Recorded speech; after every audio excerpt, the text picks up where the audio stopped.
যার বাড়ি মাদ্রাসার ছাত্র মোরা কোরআন নিয়ে কান্দায়। আয়রে শিশু আয়রে কিশোর যার বাড়ি মাদ্রাসা যায়।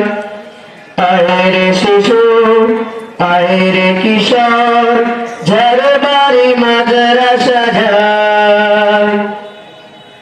এই মাদ্রাসায় গিয়ে মোরা শিখব হাদিস কুরআন।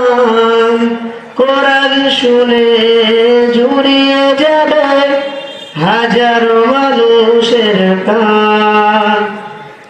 এই মাদ্রাসার শিক্ষকগণ এত যে ভালো, ছাত্রদের আগলে রাখে দেখায় দিনের আলো। এই মাদ্রাসার শিক্ষকগণ এত যে ভালো, ছাত্রদের আগলে রাখে দেখায় দিনের